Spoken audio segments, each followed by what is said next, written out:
Dexter, and today I have a tutorial on how to use the free vector drawing software Gravit Designer. Alright, so this is the website for Gravit Designer. It is designer.io, and you have two options. You can use it online or you can download it. If you're using your own computer, I recommend you go ahead and download it. It's a pretty quick download,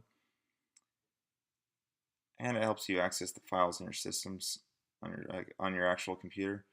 So let's check out use it online though, just to see what it's like. And it's pretty much the same now. I had already logged into this, though normally you go through a login screen. And whether you use it online or the downloaded version, you still create an account so that it can save your work into the Gravit cloud.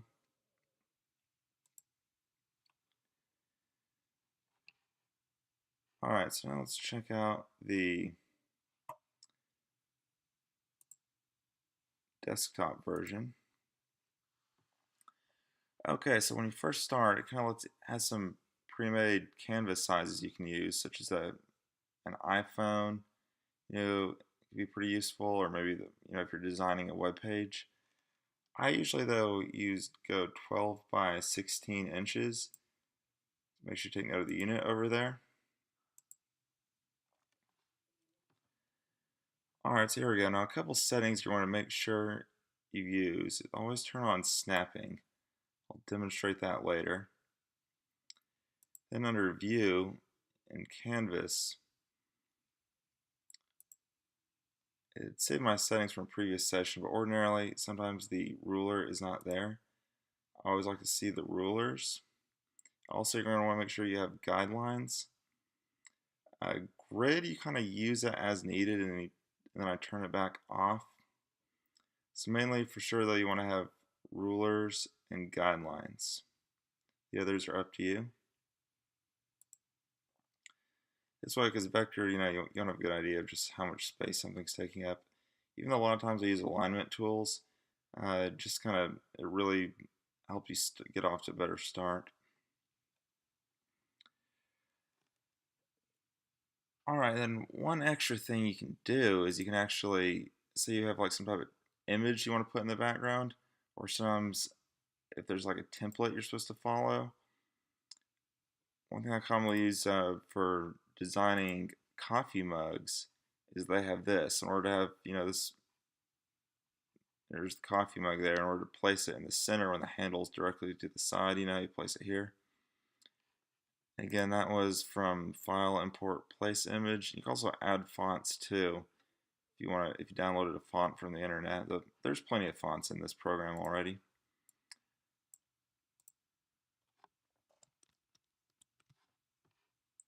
Use the selector tool. I'm going to just go ahead and delete this.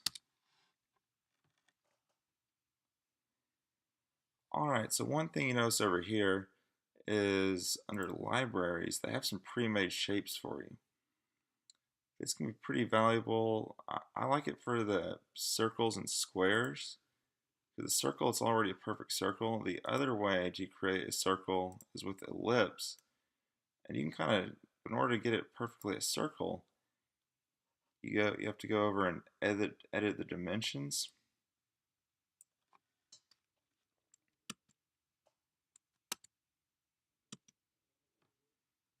And hit enter.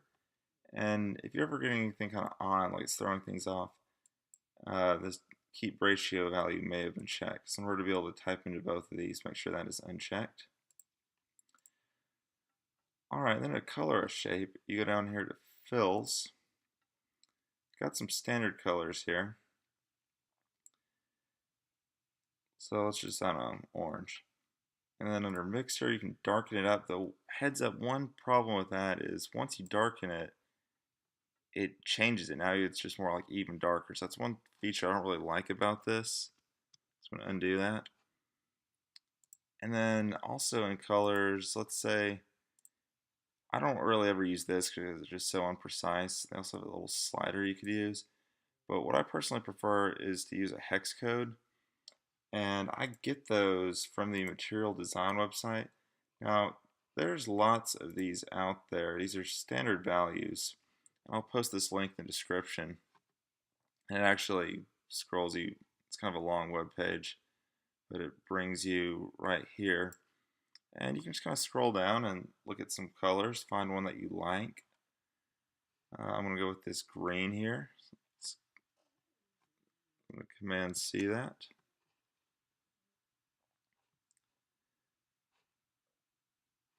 Alright, now let's see.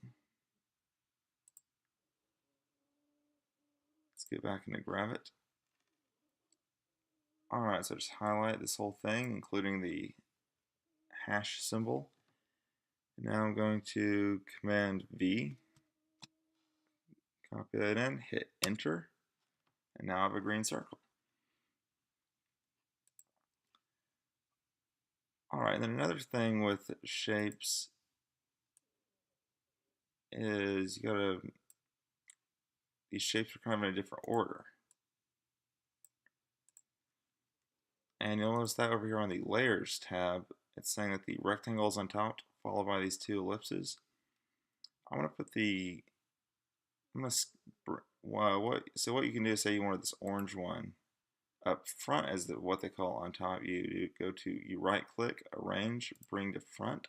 Change my mind, I like that green one, I want that green one up front.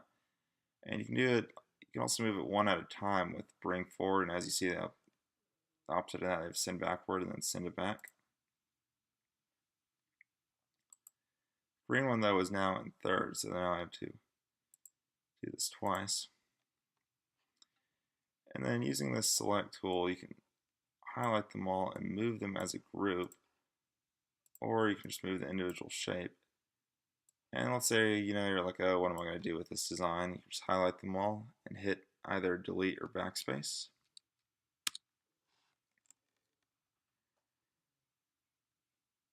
Alright, and then another way to create shapes is with what's called the path tool, specifically the pen. And it's where, you click, it drags a dot, click again, place a dot. I'm going to make a trapezoid here. And then to finish off the shape, you double click. And then keep in mind that the path tool is still selected. So you gotta be careful, if you want to, so if you need to use a selector tool, make sure you select that. Alright, and then if you hold down your first click, you can actually create that. And then you can, from another point, you can make kind of some curves to it. Just gonna play around with that. So like I said, I'm on the select tool. Don't really have a use for that, so I'm going to delete it. And then one more tool that you'll see is the freehand tool, if you ever want to make a custom line. I personally never really use that though. Actually, this brings me to another point. So say you just did something, like, oh, I just messed up this beautiful trapezoid drawing. I use Command Z to undo things. And then maybe, and again, oh, you think you pressed it one too many times. Then you can actually do Command Shift Z, and it sort of takes an opposite direction.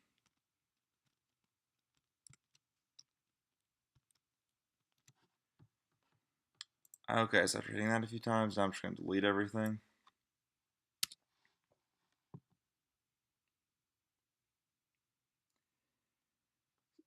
So next, I'm going to show a lot about Gravit is really just kind of combining shapes or cutting parts out of them. Because, these are pretty simple shapes. Though you see more complicated shapes, maybe like this. This is pretty crazy. I don't see whoever made this, good for them. But in order to create complicated images, and part of this is I think they imported an image in the background. Even like this stuff like that, you create things like that by combining shapes. So I'm going to create a pond with two ellipses. Start out, I got one. I'm going to go over here to the shape. I'm going to create another one.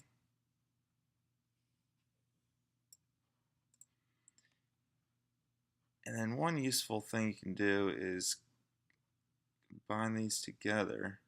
Although they already kind of appear combined together, maybe so you don't have to worry about accidentally dragging them apart. You go to this create compound shape, and there you go. Now, again, let's give this a little color.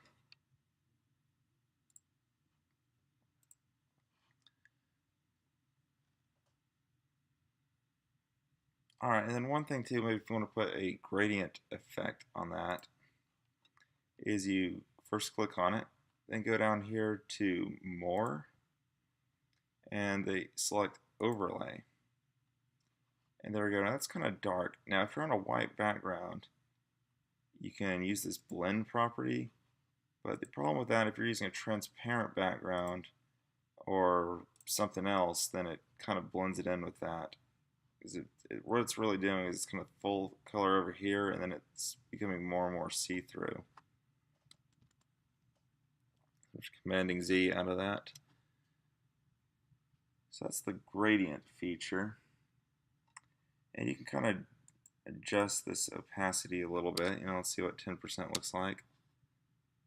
And that is kind of hardly noticeable at all. I don't know why it's...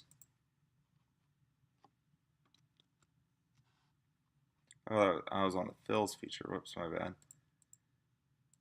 So there we go. Let's see this opacity. And it makes it a little less. 10's kind of hard to see that it's doing anything at all. Let's try 50%. It's just a little bit lighter. Alright, next, like I said, kind of the opposite of combining two shapes is you can actually subtract a shape from another shape. I use this with circles a lot. So, okay, and and this is a good time. So I have snapping turned on. So as you can see, these lines are showing up to help me position this circle just how I want it. And so what I would do is I can, using the selector tool, highlight this, go to this, but rather than clicking that, I click over to this arrow, and I'll just see what these do. Alright, so subtract. There you go. Well, let's say you change your mind, or you're just kind of curious. You can actually, over here, switch between these different ones. That's intersect. Let's see what difference does. Okay, cuts out the middle. There's the compound that we saw earlier, or union as they're calling it here. So I'm really wanting to do subtract. So I'm wanting a crescent moon. And let's do this, I don't know, a little yellowish color.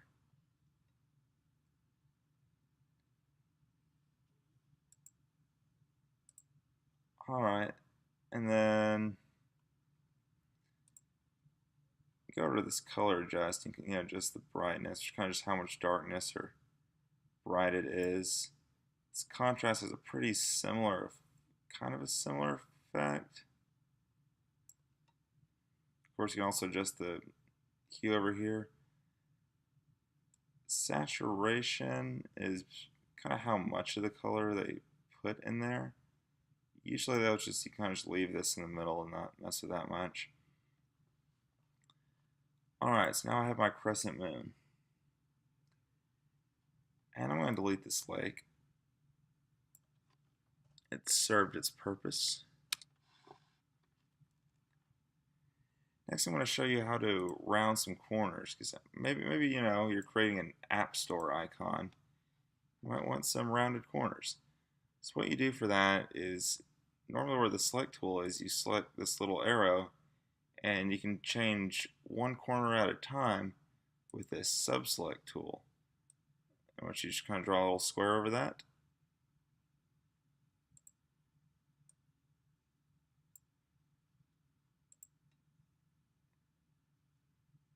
Alright, we got corner, let's see. Okay, that's actually rounding all of them. So sub-select selected all of those. Normally that's more of the lasso feature. Let's see if we create one with the pen tool.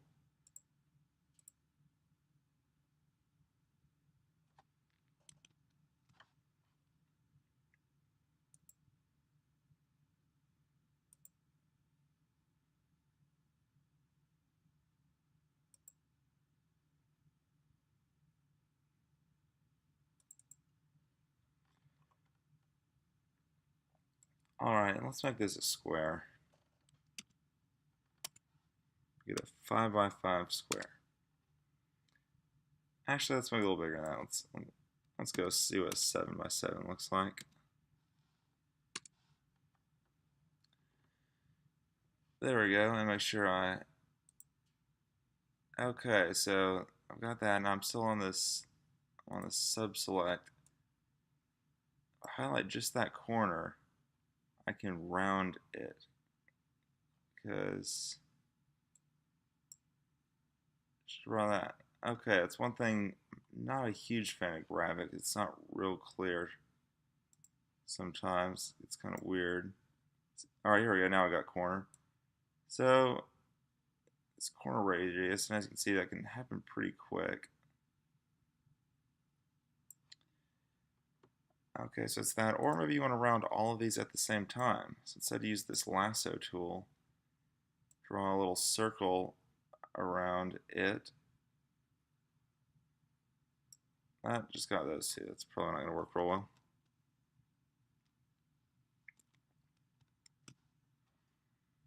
Just try again. So make sure I get all of these in there. Alright, it's got them all highlighted. And now under appearance,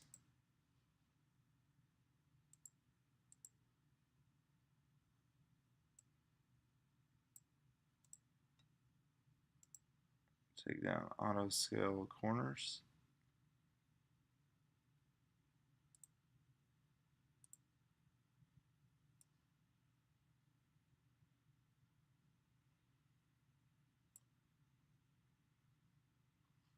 And so yeah, basically you can select multiple joints at one time. Or, just use this square over here, and there the corner shows up. So we got our rounded, this one actually I kind of like it. It's a little, if you select from the shapes corner, doesn't curve in quite, actually all the way it turns into a circle. Let's just make it a little rounded, like there we go. 0.5.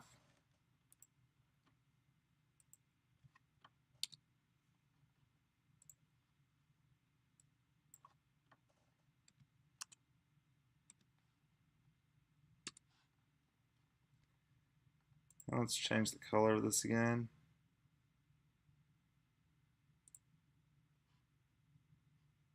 Now make sure I go back to the pointer tool. So there we go, that's rounded corners.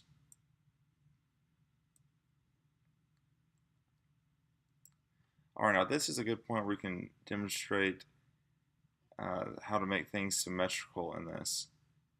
First, let's maybe, actually while we have this selected, let's go ahead and bring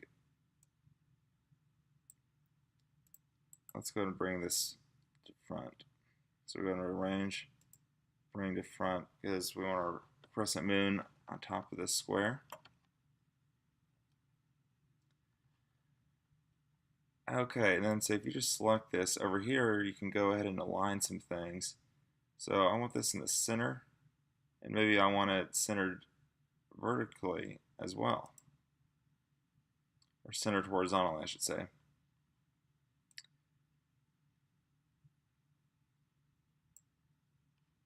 And yes, this is where the snapping again really helps. And also those guidelines feature, so as you can see, kind of some little lines are flashing up, showing where I'm kind of at certain spots. The center, okay.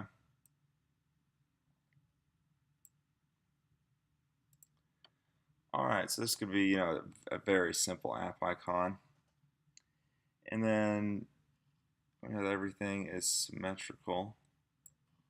Again, using these.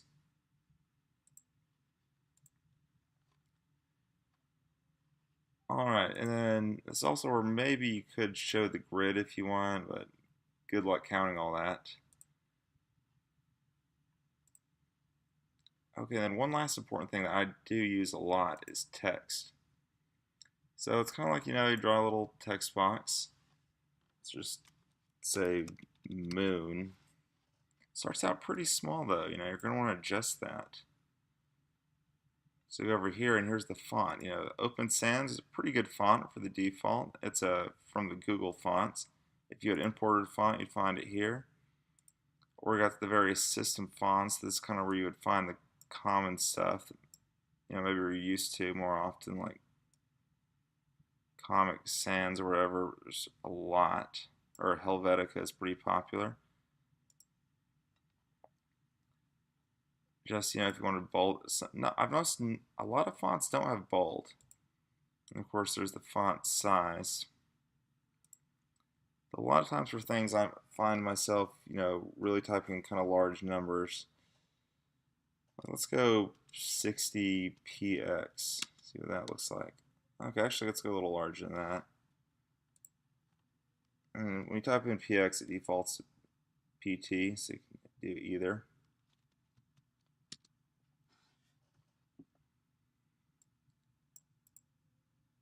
And once you click out of that, now you're kind of on the whole text box and not the text itself.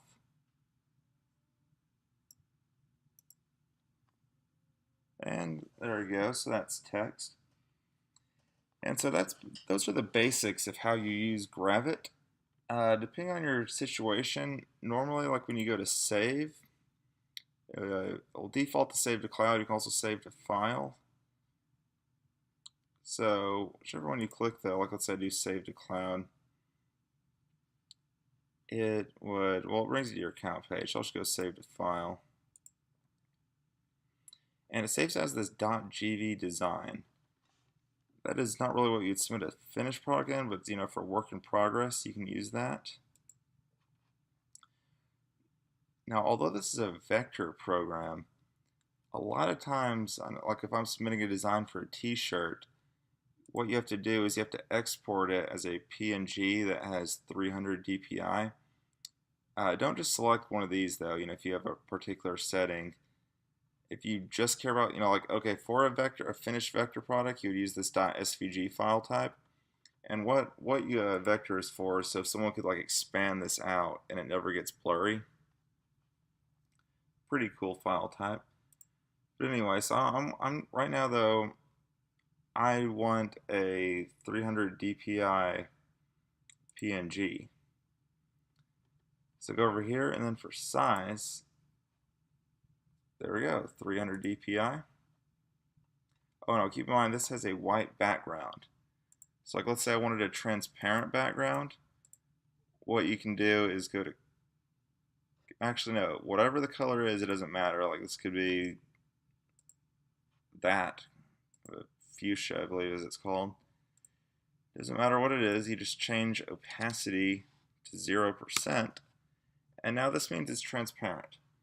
So you could put this on something else and it would just show this icon here and this text. Alright, so like I said, we're going to go, this is optional just for me because to submit this to I'm using this for a t-shirt website. You go to export, like I said, PNG format. We're going to go 300 dpi. Click export. And of course, it gives you a place to save it. I don't really need to save this.